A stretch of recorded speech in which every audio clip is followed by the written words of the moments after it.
I had this unveiling moment where it dawned on me that actually, Trang, as a human being, you have so much of a footprint.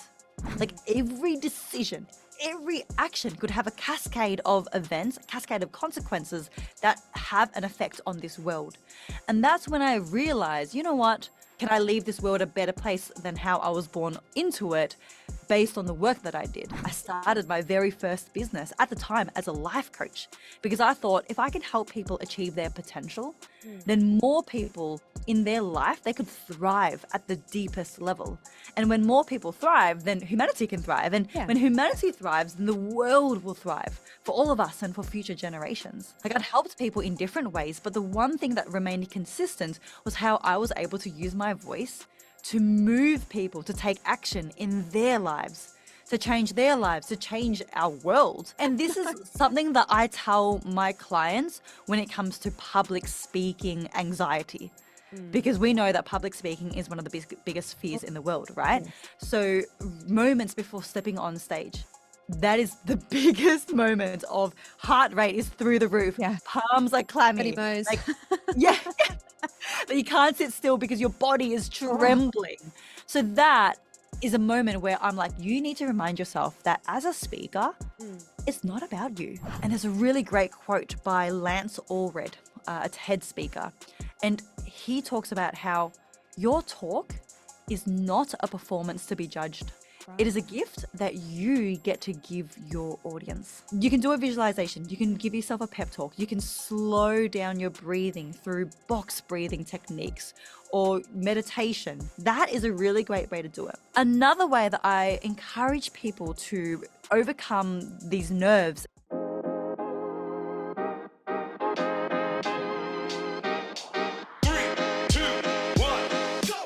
Hello and welcome to the Real Biz Life Chronicles, where we discuss all things business, branding and life from the Horizon Digital podcast recording studio here in Perth. I'm your host Tracy Fryer, the founder of Design Studio Perth, and because Design Studio Perth is dedicated to helping business owners grow with distinction through captivating branding and design, we're offering all our listeners a free brand discovery. So if you find yourself frustrated with your current branding and marketing and aren't too sure where to next, use a link in the show notes below to book in a time to have a chat. Now, I don't know about you, but I find the best conversations are had over a great cup of coffee. And so the coffee for each episode of the Real Biz Life Chronicles is brewed for us by no other than the legends at Cuppa Cartel. They're fueling great conversations, one cuppa at a time. Now, the Real Biz Life Chronicles is on a mission to become one of Australia's leading business podcasts, but in order to do that, we please need your help. If you do enjoy today's episode, we please ask that you like and subscribe to our channels below, or simply share this episode with a fellow business owner who is doing one of the hardest things in the world, building a business. Now, if there is a question you'd like us to ask our guests, please feel free to pop it in the comments section below, or simply send us an email at info@therealbizlifechronicles.com. My guest today left a 10-year relationship, bought a one-way ticket, and walked straight into the unknown. Not chasing freedom, but choosing truth. From being a withdrawn introvert who once dreaded group conversation, to now coaching founders on how to speak with confidence, authority. Her transformation isn't just impressive, it's deeply intentional. These days, she's the go-to speaking coach for business owners who want more than visibility. They want credibility. She shows them how to use their voice to lead movements, land stages, and own their expertise out loud. To her clients, she's a fearless guide. To her friends, she is bold, magnetic, and wholehearted. And if you ever lose at a festival, just head to the mosh pit.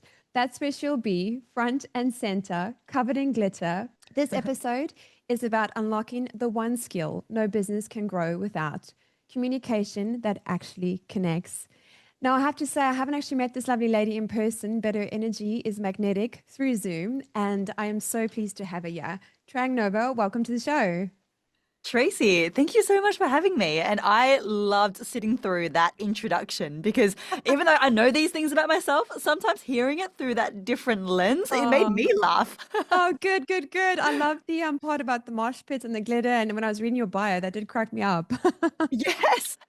It is true, though. Every word of that is true. Oh, great. Trang, what can our listeners expect to learn from our conversation today?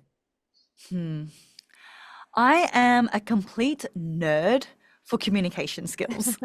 So today, whether it's speaking from a stage or selling in your business or communicating at a networking event, that is something that I love to dive deep into and talk about through the lens of the art of communication and you amplifying your unique voice and also breaking down the science of communication. There's a lot of research on the science of this skill. And if you change your tone in this way, or if you change your body language in that way, how that can change the influence that you have on who you are speaking to. So I am excited to dive into that and see where this conversation goes. Awesome. Well, I know there's a lot of listeners, including myself, that when it comes to sales, networking, presentation, anything or all of the above, we tend to get quite nervous. So we're looking forward to hearing all your tips you've got to share. Yes, let's do it. Let's Great. dig into this. Tran, can you take us back to a moment you decided to leave your old life behind? What shifted inside of you? This is something that I find challenging and fun to revisit because there were so many moments throughout time, whether it was planted seeds or transformational moments. And one moment where something that changed and shifted inside of me was actually quite a small moment, something that happens to people a lot, on a regular basis. But that day for me, something clicked inside of me that led to a completely new trajectory in my life. Right. What had happened was it was a normal day. I'd gotten up early to go for a run, and when I stepped out onto the footpath to begin, I heard a crunch. And I was like, what's that? What's going on? I looked down and I'd stepped on a snail. Oh, Now, not the first time that's happened. And like I said, I'm sure that's happened to everyone listening at least once accidentally. But for some reason that morning, as I was going for my run, I couldn't stop thinking about it. And I couldn't help but feel guilty that Yeah. me going for a run on this day at this time, I'd caused such an effect on something outside of me. Like in this case, I had killed something. And as I continued running, it dawned on me how much of a consequence every single decision I make has. And usually these consequences, they may be invisible, right? They might happen beyond what I would witness or understand. But in this case, because it happened right in front of me, it was very clear.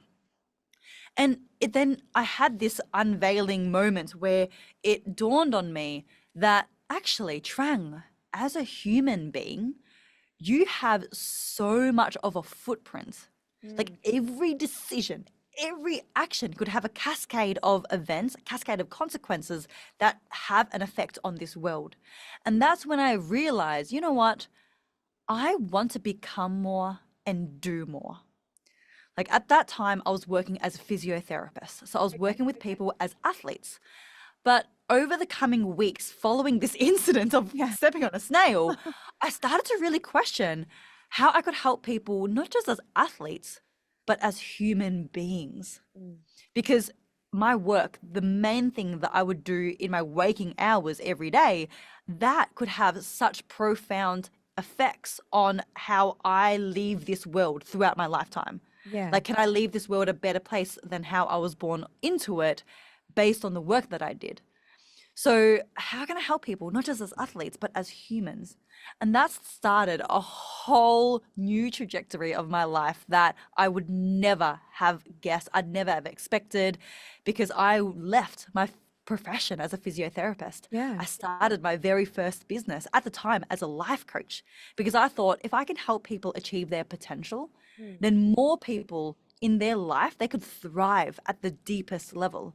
And when more people thrive, then humanity can thrive. And when humanity thrives, then the world will thrive for all of us and for future generations. So initially I was a life coach. And then eventually people started to ask me about business. They were like, hey, how did you leave physiotherapy? How did you start a full-time business that you are now running while traveling? So then I started doing more business coaching. And my thinking was if I helped more business owners, they would have profound impact in their community, in their world. And then eventually, throughout all of these chapters of my life, I realized my greatest superpower. Like I had helped people in so many different ways throughout my different careers, but there was one common denominator.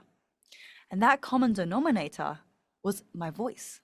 Right. Like I'd helped people in different ways, but the one thing that remained consistent was how I was able to use my voice to move people to take action in their lives, to change their lives, to change our world. So then I decided to go all in on my greatest strength. Now, I Yeah. wasn't necessarily the best entrepreneur. I'm not necessarily the best life coach, but I was confident in my ability to use my voice. So I went all in on being a speaker and being a speaking coach for business owners, for founders, for teams, so that they can use their voice and be recognized as a leader in what they do. Well, firstly, I'm very glad the snail didn't die in vain because it sounded was like quite a profound Right? moment for you. I'm curious to know, was there anything kind of leading up to that moment before the snail that kind of like triggered all this? Or was it just that moment that kind of shaped everything? That's a really great question because I've asked that to myself many times. Mm, At the time, it felt like a very sudden 180. sure. But when I reflect, there's no doubt been seeds that were planted all along the way at a more subconscious level. Mm, Like more subtle. I haven't consciously acknowledged these things, but there were things, like I yeah. would go into work on a Monday morning and I'd be dragging myself to go into work. Like I'd Mm, have Sunday night blues. I'd be counting down the hours to the end of the workday. So yeah. already my heart wasn't fully in my work. And that's just one thing that was kind of building up deep inside of me that I hadn't consciously acknowledged Sure. until I had this one moment that was the final straw that broke the camel's back, you could say. Yeah. But there'd been straws that had been building up over time. And I'd stepped on snails many times before. Yeah. So it's like, what changed this one day? And I think there were that many straws that had been built up that Mm, it felt like it was a very sudden shift. It was a very sudden awakening, but it'd been building up sure. at a deep level until that point. Yeah. That makes sense. When I actually stopped drinking, I also, the seed had been planted a few months before, and I thought, oh my gosh, heck no, can't. South African, Australian, wherever you're from, it's so ingrained in our culture. And I went to a networking event, got home, and I just was like, what are you doing? You are just being an idiot. You've got a team that you're leading, you showing up dull, you half dead. And it was from that moment, complete, I want to say 360, never ever looked back. So a lot of what you're sharing actually resonates. Yeah, thank you for sharing that, Tracy. That is what I believe how it happens, doesn't it? Because it feels like a 360. It feels like it's a complete change, a Yeah, complete transformation. But that's because it had to get to that point in the first place. so Like it's like true. that. It's like that scientific experiment of the ice cube that melts. Like Yes. you can have an ice cube sitting in a room that's like minus 20 degrees. You bring it up to minus 19 and it still doesn't melt. Minus Mm. 18, it still doesn't melt. Minus 17, it still doesn't melt. And it only melts once it gets to above 0 degrees, right? So Yes. that 1 degree change feels like it transforms the ice cube, but the transformation had been happening slowly up until Yes. that point. Yeah. And there was something else you mentioned that I just wanted to highlight. You said something about the footprint that you leave in the world and how like whatever you're doing impacts everyone. Is that what you said? Sorry if I butchered that. Yeah, yeah, that's it. Yeah. That it was a reflection of my footprint and how every one of my decisions and actions leaves a cascade of events that Yes. would often go beyond what I would ever witness, what I'd understand. But this, because it happened right in front of me, this particular time at this level of awareness and readiness for change, Yeah. that is what brought me over the edge. Yeah. And Tran, you were once described, sorry, as an introvert. What did the early stages of becoming visible look and feel like? Mm. It seems like such a drastic change because Mm. people do not believe me when I say that I am introverted. Even Oh, now, I work and I have coaching and I go to events, and then outside of that, I go in. I'm the biggest homebody. Like I yeah. will be at home all weekends, won't speak to a soul. And people don't believe me because yes, I do come across very confident and I'm very outgoing. Like I do have an outgoing personality in how I Yeah. interact with others. But growing up, because I learnt Vietnamese before I could even speak English, At school, I was that weird kid sitting in the corner on my own, surrounded by other kids playing in what seemed like an alien language. Sure. So in primary school, that was challenging for me Mm. because I was born in Australia, but I was raised very traditional Vietnamese. Right. So speaking Vietnamese was one thing, but even culturally, like in Australia, there's a massive culture of sport, Yeah. especially in Melbourne, where I Mm. grew up. And I didn't understand any Australian sport. Like I knew Vietnamese dramas, Vietnamese music, because that's what my parents consumed. Yeah. So primary school was a big time of feeling like I was the outcast. I didn't feel like I belonged. But I remember when I transitioned to high school, the very first exposure of a different environment was the first step to becoming more visible. And I remember it was orientation day for year 7, and I was so nervous. It was like towards the end of the year. I was still finishing primary school, but we had that one day where you get to meet your new classmates. And I remember walking in and sitting down, and then someone else came and sat next to me, and they Yeah. started talking to me. And I remember that moment as though it were yesterday because it left me so surprised. I was like, someone wants to sit next to me? Like someone wants to talk to me? And that gave me a new opportunity to rewrite myself, rewrite my identity. Mm. As I started high school, no one knew my background. I was introducing myself to new classmates as, hello, I am Trang. And they had interest in curiosity to find out more about me. So, what that made me realize was I could have the opportunity to become who I want to be, not based on what other people told me in the past who I am. Yeah. And at the time, I wouldn't have been able to articulate it in that way. But that Sure. was the first opportunity of being like, actually, my value is not in the hands of other people. Like, Mm. I get to rewrite and become who I want to be based on different environments that I put myself in. And a lot of people who travel or leave their hometown as an adult for the first time, they talk about that. Yeah. They say, oh, I've always been someone my whole life. And then I went into a new city and no one knew who I was. And I could be anyone. So I'm going to be myself, but I'm going to be myself in a way that is more aligned to who I am now and who I'm becoming than who I've been in the past. So that was the very first instance. And from there have been other opportunities. Like I remember my mum brought home a book one day when I was 14 years old. It was this pink cover, and I was like, oh, what's that, mum? And she gave it to me, and it was Miranda Kerr's book, Treasure Oh, Yourself. yeah. And Miranda Kerr at the time was the biggest supermodel in the world. Like it was Yes. so famous. Everyone loved her, Mm. Victoria's Secret runway. And I remember reading that book where she talked about how she used to get bullied in school. Right. She used to get bullied for the exact thing that was now making her millions of dollars. Right. Yeah. She used to get bullied for being tall, for being thin, like the thing that people like obsess She's over renowned her for, for yeah. now. Yeah. Mm. Versus back in school. And once again, that confirmed, hey, like I get to own myself for all of me. Mm. The things that I'm even different for, that people might make fun of me for, like that's just arbitrary. But I Yeah. get to own it if I choose to own it. So that was another moment in time that I remember really helped me to come out of my shell, to own my voice, to own who I am, regardless of what other people might perceive me as. Would you say the same is true for a business owner when it comes to their business brand, or even more so their personal brand? When they are, starting a business, they're at that edge where they can, create or become anyone that they want to, right? Like you said, more aligned with themselves. But do you think it's the same? Yeah. Yes, 100%. Like for me, these were a few moments in time, and I have got other areas of my life that I felt like I came home to myself. Like you mentioned at the start, like leaving a 10-year relationship and Yes. going traveling.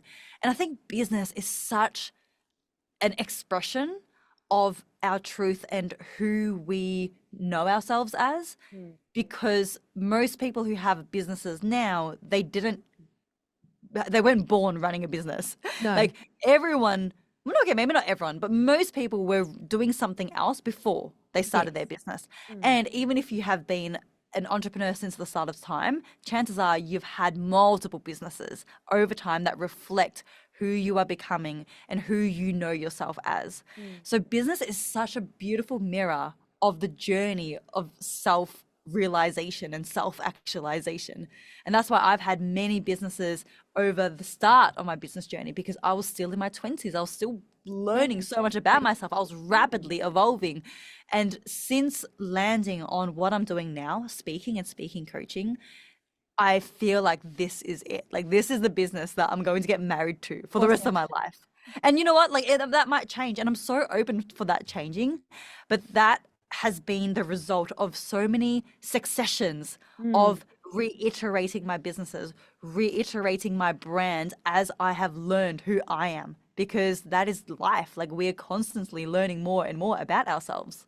Yes. And I love that you shared that, because I think a lot of business owners, and I used to be like this, I was very welded to the idea of just doing graphic design. It's going to be Tracy doing graphic design, and that was my business, right? But then you meet all these incredible people along the way, and they kind of open your mind to, having a team, and then you bring in web design, and then you potentially do a bit of digital marketing. And then suddenly, if you allow it, this entire transformation happens. And I'm now 5 years in, and where I started to now is completely different, right? And I think some business owners, if they don't embrace that journey, can almost block themselves from experiencing that. Would you agree? Yes, yes, I would say so. That I feel like that encompasses everything that I've shared like perfectly. Okay. So when it comes to showing up and being seen, what's something you wish more business owners or more people were honest about? I wish that more business owners and more people were honest about what it really looks like behind the scenes, Mm. because so much of humanity is built on a particular fallacy, Yeah. and that is the arrival fallacy, where we believe and we are taught that when we arrive here, we'll finally be happy. So when we have this amount of money, or when we finally have this house, or when we finally have this marriage or this relationship, we'll finally be happy. And I believe that so many people spend decades of their life, the best years of their life, like chasing this particular thing that they have been sold. Mm.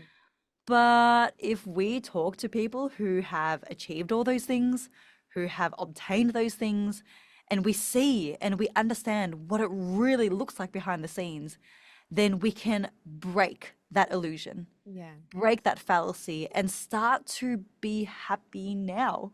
Yes. Start to realize that we have already made it now. And that's actually my definition of success. My definition of success has changed over the years, but what it's currently at now, and it's been for the last year, year and a half, is that success is realizing that we have made it already. Yeah. Like the realization of that is success, because when we realize that, then we can be happy now, even if there is still more to go, Yes. which is Powerful. all of us. All of Mm. us, like all of us have made it now. We've achieved things that we wished for in the past. We have grown up and reached an age, or like obtained things that we have wanted for when we were younger. But there's always going to be more levels, right? Like, and we all hear that as business owners. We know that, but we still buy into that illusion. We can't help it. We buy into it.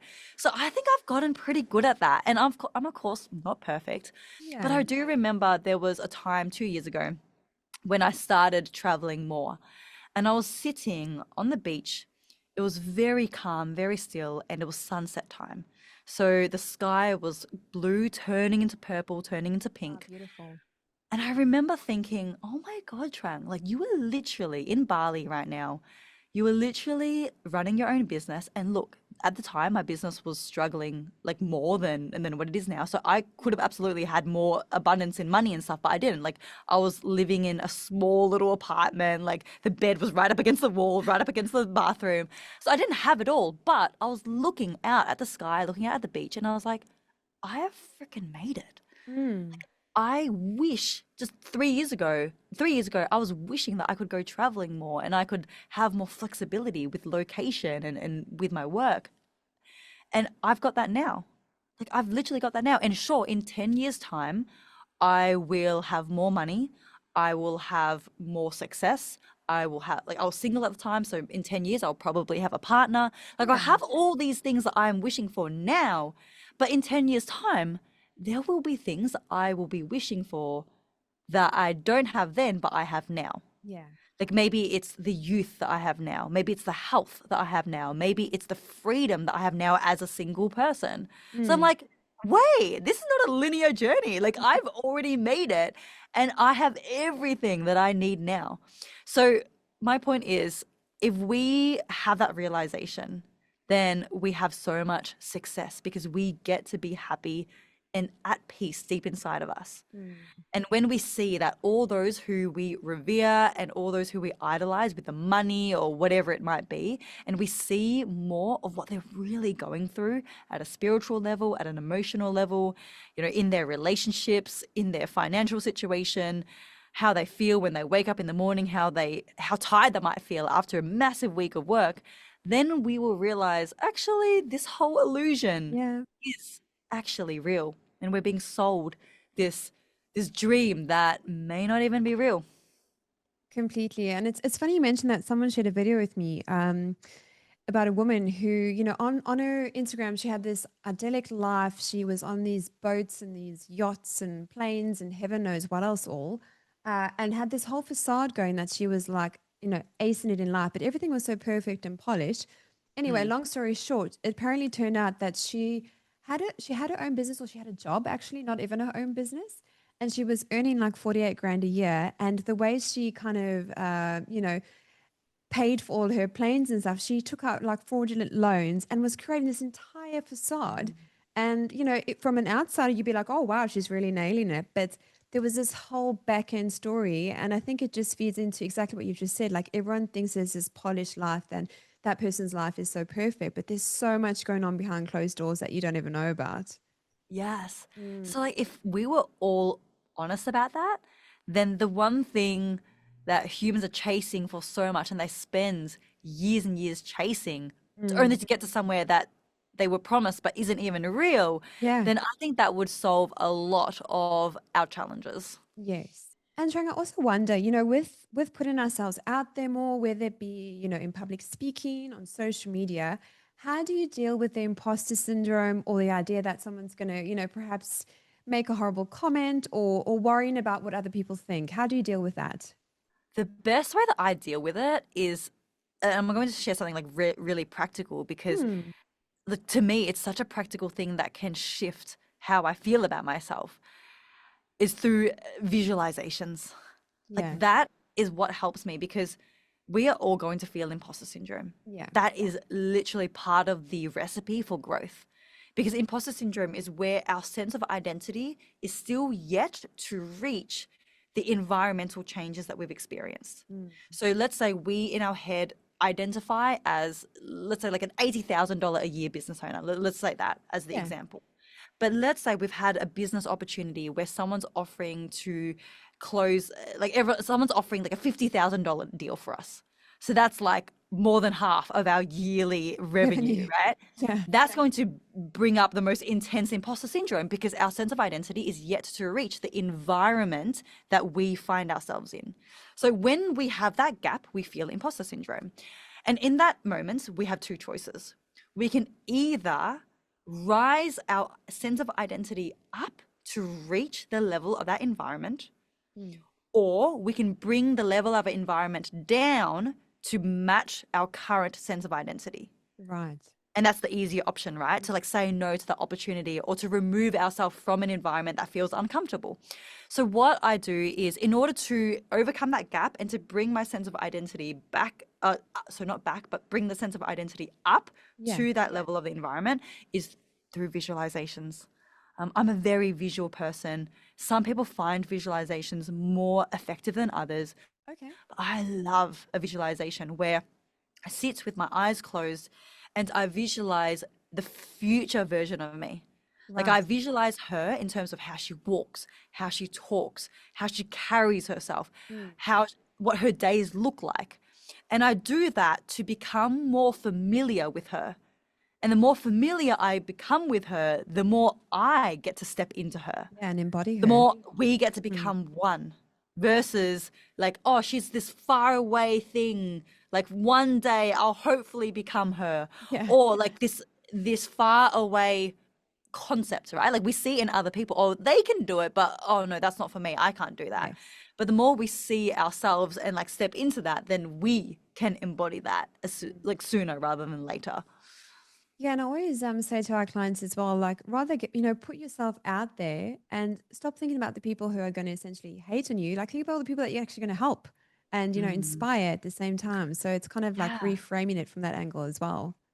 that's a good point. That's another way. Like make it less about ourselves. Yeah, so powerful. Like it's not even about ourselves. And this is something that I tell my clients when it comes to public speaking anxiety. Mm. Because we know that public speaking is one of the biggest fears in the world, right? Yes. So moments before stepping on stage, that is the biggest moment of heart rate is through the roof, Yeah. palms are Bloody clammy, Mo's. like yeah, that you can't sit still because your body is Oh. trembling. So that is a moment where I'm like, you need to remind yourself that as a speaker, Mm. it's not about you. Like, yes, you are on stage. Yes, you are in the physical spotlight, but you being up on that stage, it's not actually about you. Mm. It's about your audience.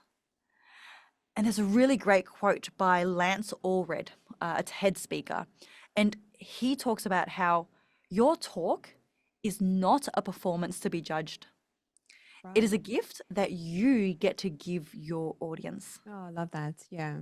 Mm. And I love that quote. I still use that to today, where I run that quote through my head moments before going on stage Mm. to set my state in a place where the focus is shifted away from me and Yes. onto my audience. Mm. And as soon as you do that, you actually can't help but shift how you feel. Because when you're no longer the center of attention, Yeah. then there's nothing to lose anymore. Yeah. Like your ego is no longer in the picture. There's nothing to lose. So then there's no reason to feel nervous. There's no reason to feel that imposter syndrome. Yeah. Instead, the energy shifts into excitement.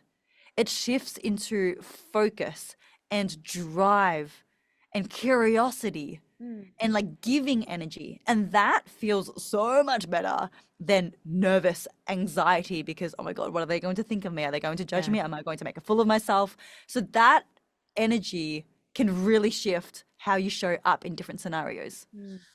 So for our listeners, because we've all been there where you're doing a presentation, you get that creeping feeling where anxiety, kicks in, you start sweating, you start, freaking out. Yes. Is it best to just take a couple of minutes before you present? And do you mind to repeat that lovely saying again, please? That Of quote? course. The Mm. quote is, your talk is not a performance to be judged. It Mm. is a gift that you get to give your audience. Yeah, beautiful. Mm. So when you're trembling, when you're quivering, when you can feel your heart pumping out of Yeah, your chest, so real. like yes, right? Like and as I'm sharing this, people listening might even be feeling it because I'm it's feeling so it. yeah, like we know what that feels like. Yeah, It's so yeah. real. So yes, you can do a visualization. You can give yourself a pep talk. You can slow down your breathing through box breathing techniques or meditation. That is a really great way to do it. Another way that I encourage people to overcome these nerves and this feeling is movement. Okay. And this is scientific because if you think about it, right? Why are you shaking before you go on stage? Why are you trembling on stage? Mm. It's because your brain is currently perceiving public speaking as a threat. Sure. So it perceives it as a threat, which elicits a fight or flight response. It releases adrenaline, and that's why you feel hot. That's why you feel Yeah. sweaty and your heart rate's high. That's why you're breathing faster. So Mm. adrenaline has been released in your body. Now, what does adrenaline do? Adrenaline prepares your body to fight or flight. Yeah. It gives yourself an injection of energy so that you can run away from that lion Yeah. or you can fight that lion with your bare hands. So that's what's happening physiologically, which means we need to understand that and overcome that. We need to move that excess energy out of our body. And there's a reason why like speakers talk about doing push-ups or star jumps in the green room before they go on stage. Like Right. Tony Okay. Robbins. Yes. Tony Robbins I've has seen his him. Yes. trampoline Yeah. Mm. and that he's very famous for that. He has his Yeah. trampoline, he jumps on the trampoline before going on stage. There's a reason why even at the start of your talk, if you're just standing still, you'll notice that you are quivering more. Yeah. But if you start your talk and you pace the stage for the start of your talk to keep movement happening, keep that energy moving through your body, by the time that you stop walking and you place yourself in the middle of your stage, you'll notice that you're not quivering as much anymore because that energy has been moved out of your body. Mm-hmm. So I'm a fan of using both techniques. Using the technique of slowing down your state through mental, emotional techniques, but then also physically moving will literally get that adrenaline out of your body. Makes sense. And is that the same for whether you're on stage or kind of on the same level as the audience as well? 100%. Like that works even if you have a one-on-one sales call in your business Yeah. or if you have a pitch like on Zoom. Um, Moving will get that adrenaline out because that adrenaline's happening anytime that you feel nervous. Yes. And then by the time that you do sit down on Zoom or you do stand up on stage or you do have a one-on-one meeting where you're sitting across from each other having a coffee, you can be a lot more grounded and clear to be able to articulate and communicate in a way that you feel proud of at the end. And why is it that you feel, communication is a skill that all business owners need to embrace and learn? I am such a big believer of this and I preach it and I talk about it. Here's an example that really shows this point. So, you may have heard of a company called Ring. It's a doorbell Oh, company. yes, I've got one. Yeah. Yeah. It's a global company, right? Yeah. Installed on front doors all over the world. In 2018, Ring was acquired by Amazon for over $1 billion.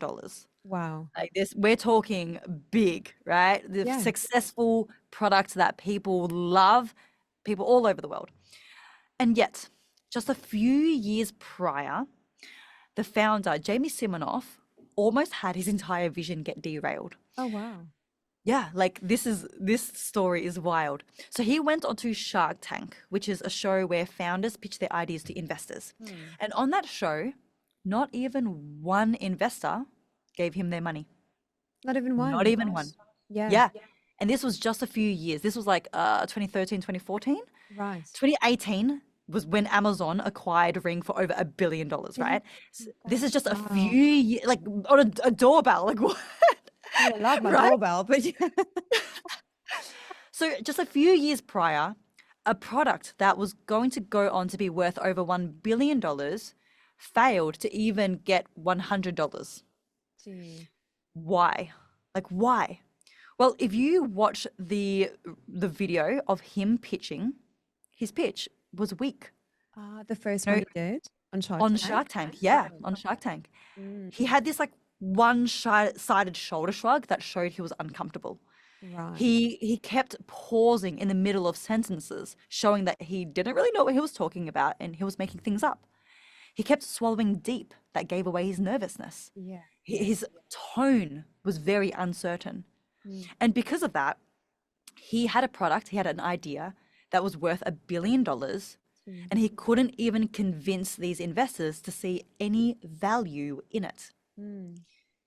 So the point of that is, as a business owner, Yeah. but even if you're not a business owner, like even if you are employed, like this works in job interviews, if you were trying to court a girl, if you're trying to date and Yeah. pitch yourself and advocate for yourself, you could be worth the world. Like you could have the best ideas, you could have the best service, you could be incredibly smart and knowledgeable and qualified. However, if you are unable to clearly and confidently convey that to others, then you will only ever be perceived at the level of your ability to communicate.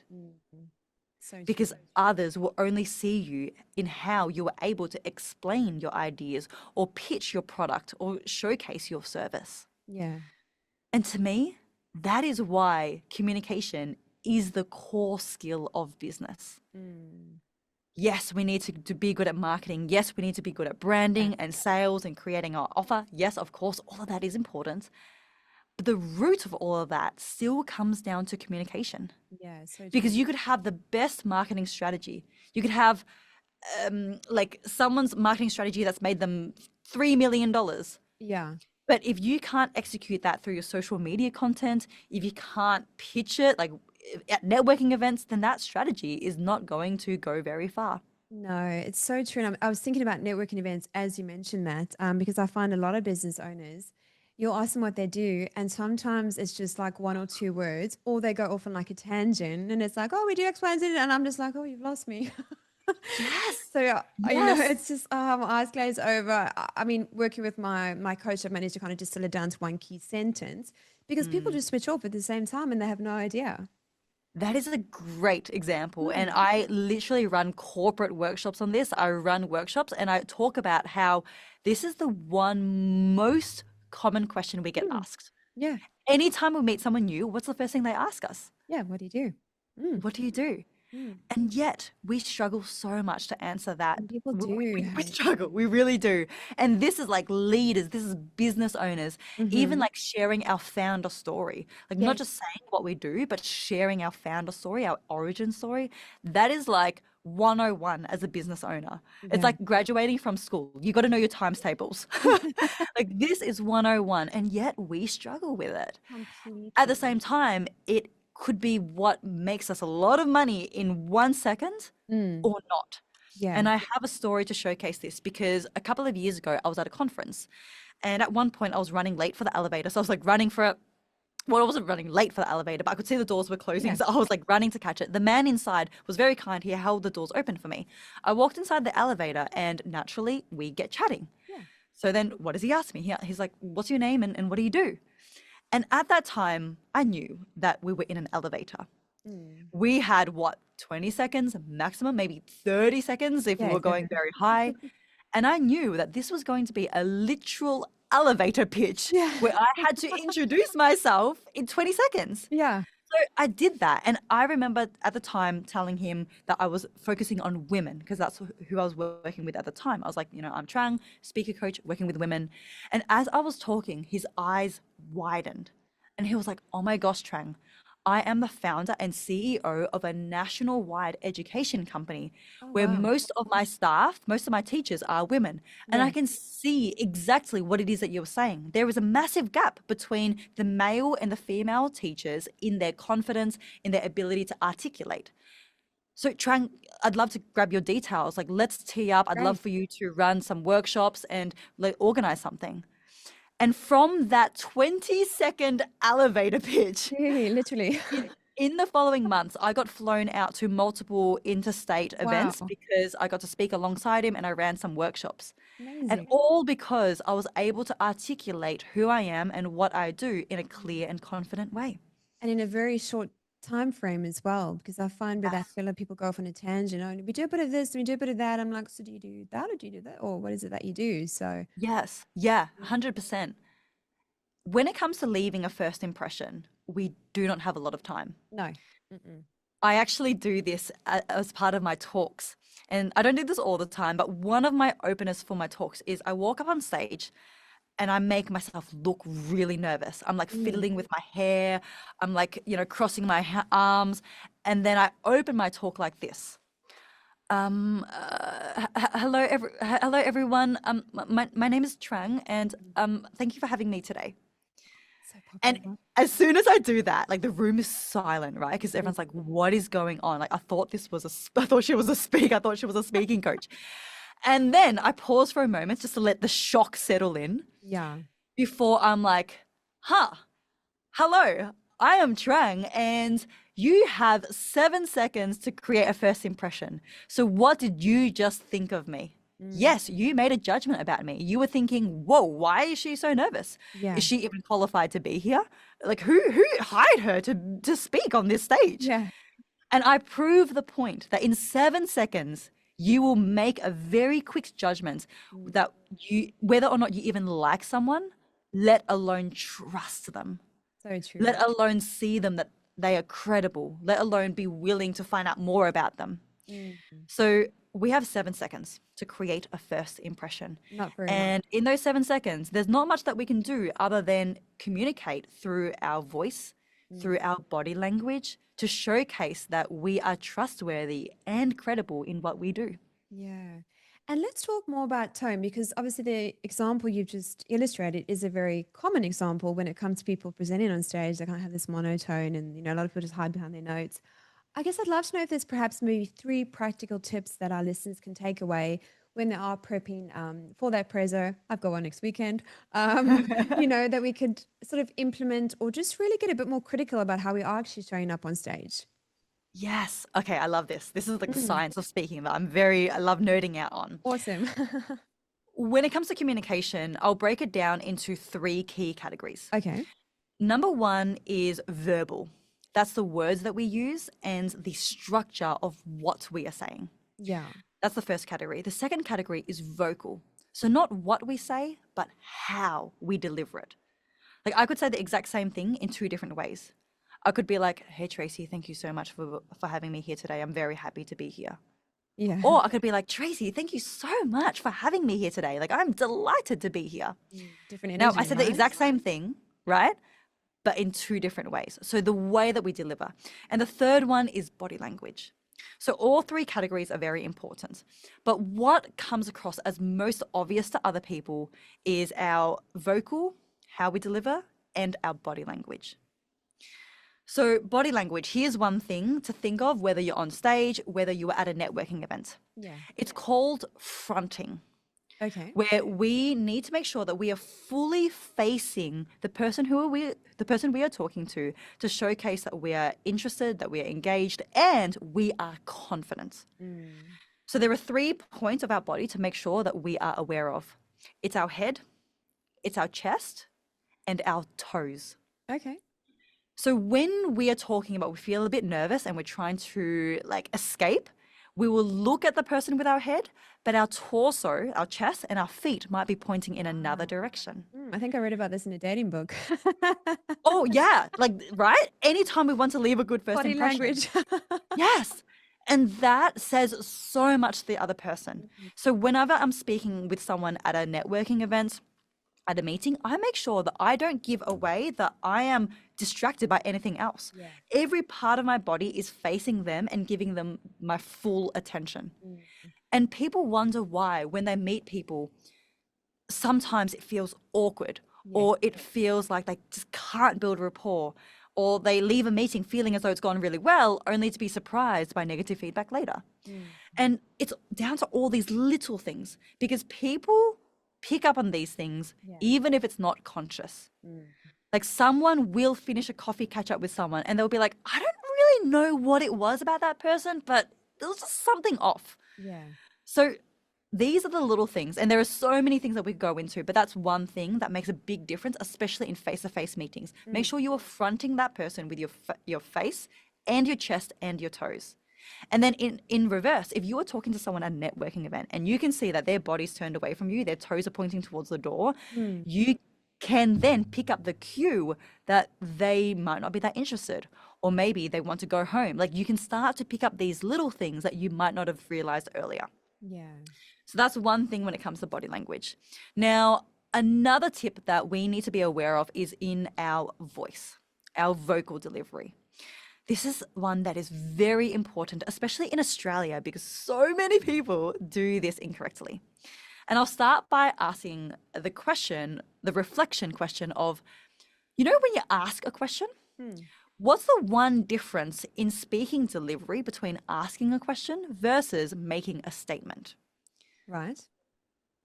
And the answer is when you ask a question, you have an upward intonation at the end. Okay. You say, oh, hey, Tracy, are you having a good day? Yeah. Or did you sleep well? Or can I borrow your pen? Like you go up at the end. Yes. Now, that is the intonation for a question. Now, when you're asking a question, you're only asking for one reason, because you don't know the answer. Yeah. Because you are in the position of being uncertain. So if you are on stage, if you are on a sales call, if you are introducing yourself in a pitch, you need to make sure that you don't come across in any way uncertain or not knowing the answer. Sure. Instead of an upward intonation, you need to do a downward intonation. Okay. But so many people don't do this because it has trickled into mainstream communication behavior that we talk with an upward intonation. So hear the difference when I introduce myself, version 1 versus version 2. This is version 1. Hello, my name is Trang, and I'm very happy to be here because speaking is very important and it's something that we do every day. Versus version 2. Hi, my name is Trang. I'm very happy to be here as a speaking coach because speaking is very important and we do it every day. Which one sounded more confident? Yeah, second one. Like straight away, Yeah, right? completely. And you it's so feels obvious, better. Yeah. right? It feels Yeah. better to receive it. The other person comes across more convicted, more grounded. They know what it is that they are saying. Interesting. It's very obvious when you point it out side by side like this. But like I said, especially in Australia, it has trickled into communication patterns that Yes. people talk with an upward inflection and they don't even realize it. So Yeah. the best way to figure this out is watch over a recording of yourself. Maybe it's a podcast that you recorded. Maybe it's a Yes. talk that you did, and see if you can pick up your intonation. Are you talking going up without even realizing it? Because that is going to be very subtly devaluing and devalidating yourself. Yes. And also your content delivery as well. I mean, we all have to be, the world's moved into a space where we all have to deliver content and great content. So just those little pointers can really help. Yes. Yeah. So that's one. And I'm going backwards now. So the three categories, I've shared one body language, I've shared one vocal. So let me now share one verbal in terms of what we say.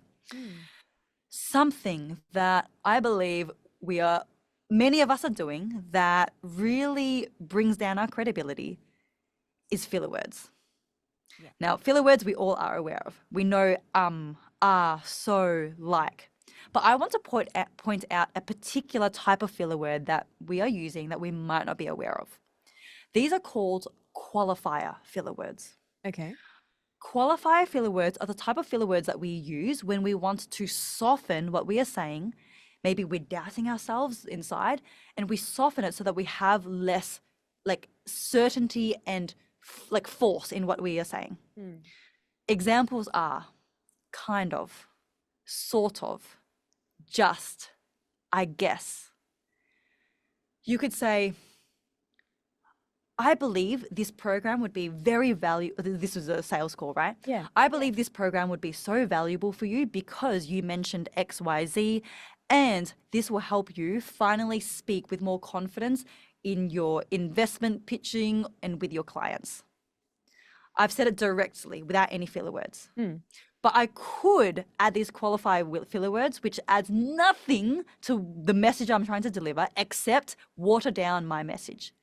So I could be like, yeah, so I guess what I want to say is this program would kind of be really helpful for you because you mentioned XYZ challenges and this would like really help you speak with more confidence and kind of make you more successful. Yeah. I see what you mean.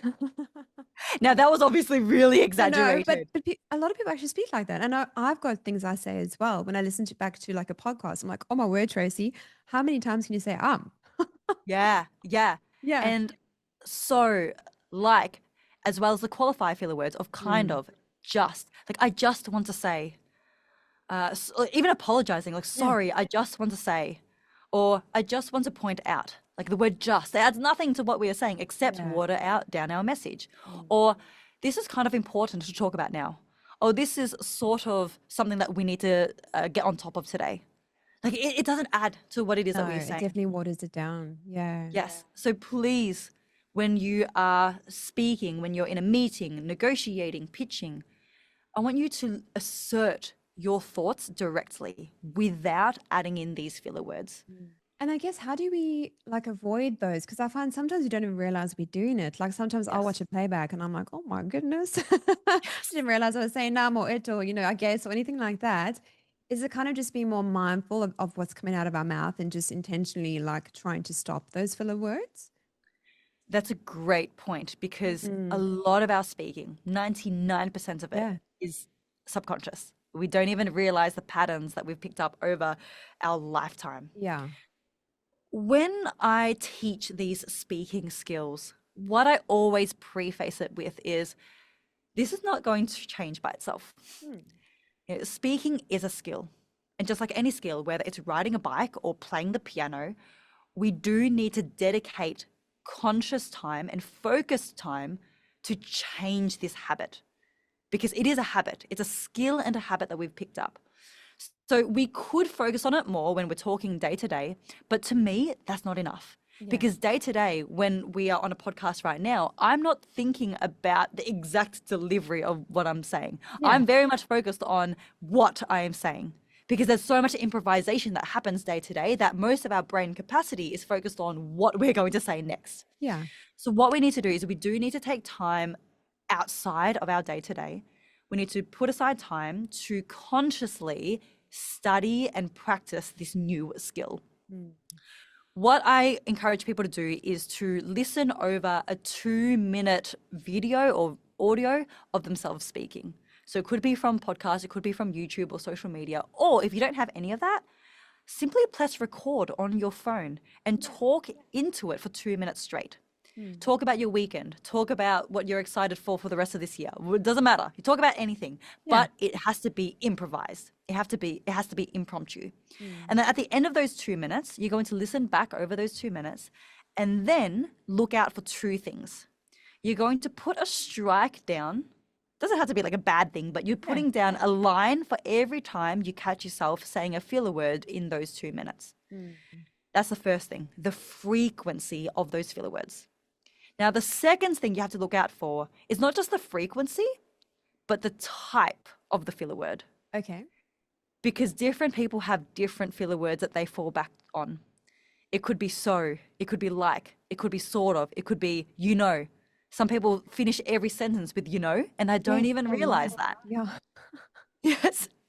So those are the 2 things to look out for, the frequency, so that you are now aware. And then secondly, the type of filler word, so that you can be more attuned to the next times that you say that filler word. Wow. And it's very much a case of once you see it, you can't unsee it. Because once you become aware that you say, you know, at the end of every sentence, you will, every time you do it, you'll be like, oh my gosh, I did that again. It's So true. Yeah, it's true. practicing in private is the best thing.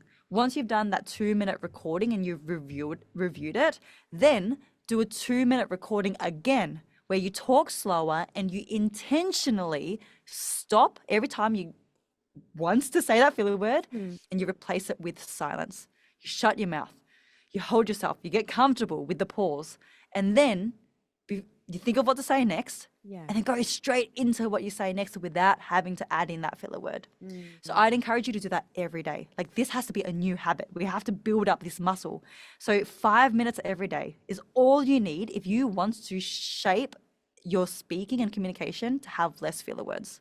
And that's not a lot from a day, 5 minutes, right? It's not. It's not. I have a number of guests who come on the show and they're just like, I'll say, oh, so did you listen to the podcast? What did you think? And they're like, no, I hate the sound of my own voice. I can't bear it. And I'm like, go have a listen. And, I've coached myself through this. If you feel it's not quite there, you have the opportunity to better it every time. Yeah, that's it. We've got to get comfortable with our own voice. Yeah. And there's a scientific reason as well to why we hate the sound of our voice. Because it is true. How we sound on a video is different to how we sound when we are talking. Yes. Because when we are talking and hearing our own voice, we're hearing the sound of our voice through the air, like the vibrations through the air, but also through the vibrations of our skull, of our like facial muscles. Yes. So it sounds different to when we take away the vibrations of our skull and it's simply vibrations through the air. So that's why we sound different always on video versus when we hear ourselves talking. And no one likes the sound of that. Like we cringe at the sound of that. Or when we listen back over a podcast and we've said so 500,000 times, we're like, why am I like this? Why I be like this? But that is the only way to build awareness to then change that habit. Because the more that we ignore it, the more that we face away from it, the longer it's going to take to be able to change that and to replace it with the version of communication that we aspire to have. Yes. And one that aligns with, the product or service that we're actually offering as well. Because we work as elite operators, and I find like if it's their brand, their marketing, their speaking, sometimes it doesn't quite align, right? And it always adds value to that product or service. Like you said earlier, if you can sell it or if you can pitch it properly, it definitely has a huge impact. Yes. Yeah. It's the core of success in life. Mm. Like whether it's business and pitching a product or service, or in your relationships, Yeah. if you were just dating, or if you want to avoid divorce, if you want to have a good relationship with your children, if you want to get a good deal on a car that you are buying. Like communication is the core of being able to negotiate the life that we want. Mm. It's the difference between making or breaking relationships. Yeah. It's the difference between being able to achieve our goals versus being held back. It's the difference between being able to have the life that we want versus accepting where we are now. Mm. It's the core of every interaction every day. Pretty much. What would your advice be to someone who, just has a firm belief in that they're not a natural speaker and it's just something they won't even, indulge in? And again, I ask this question because we are moving into a digital age where we have to make content. I think if we don't stay up with, keep up with this as business owners, I think you're going to get left behind. So we have to embrace video. We have to think about, I heard the other day, podcasts or the new blog. So if you avoid this stuff, you're going to get left behind. So what would your advice be to someone who believes they're just not a natural speaker? Mm.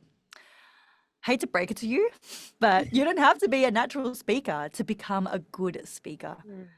Like I mentioned before, speaking is a skill. And it's not something that you were born with or without. And yes, there are people who are, naturally more charismatic and more Yeah. naturally extroverted. However, it is still a skill that anyone can learn Mm. and practice and master. And I can say that with certainty because that was me. Yes. I was that shy and quiet kid. I was very nervous to use my voice because I didn't want to say anything that would Mm. make people make fun of me or to judge me.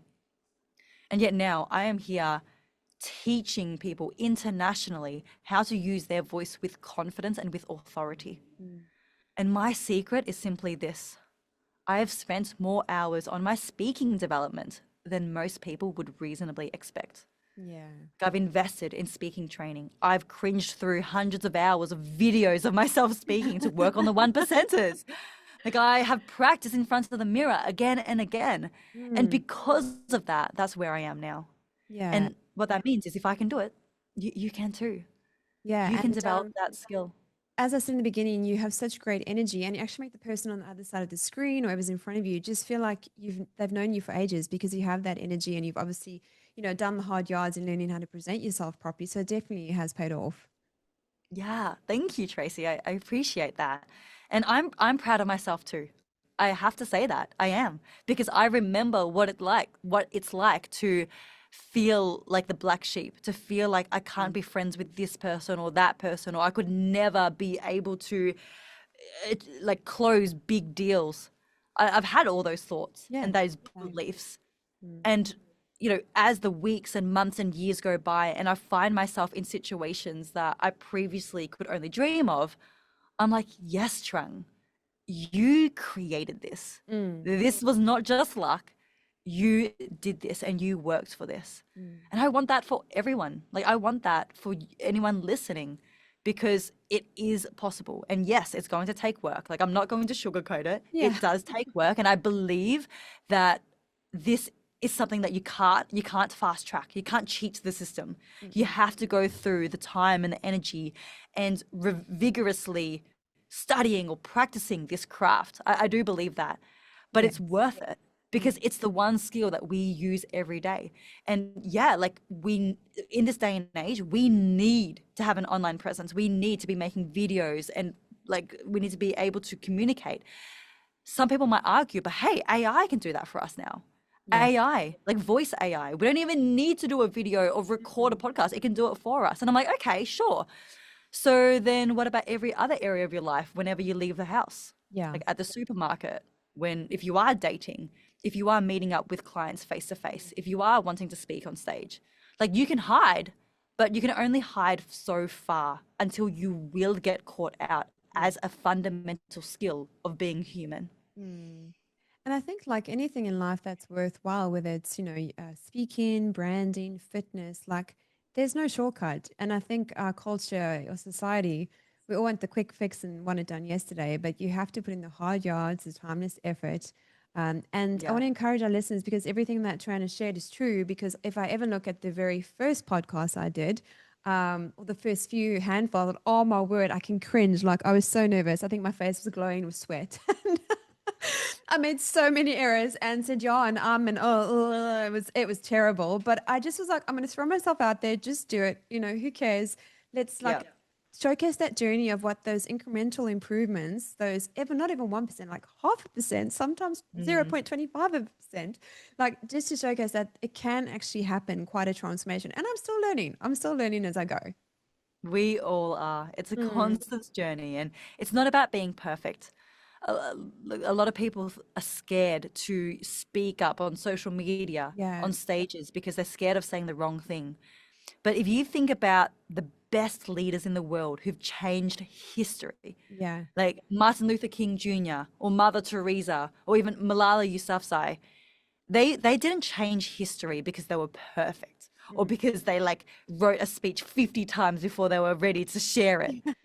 They had so much of an impact purely because they had a vision, they had passion, and they spoke up using their voice with Mm. raw emotion, with courage, and with passion.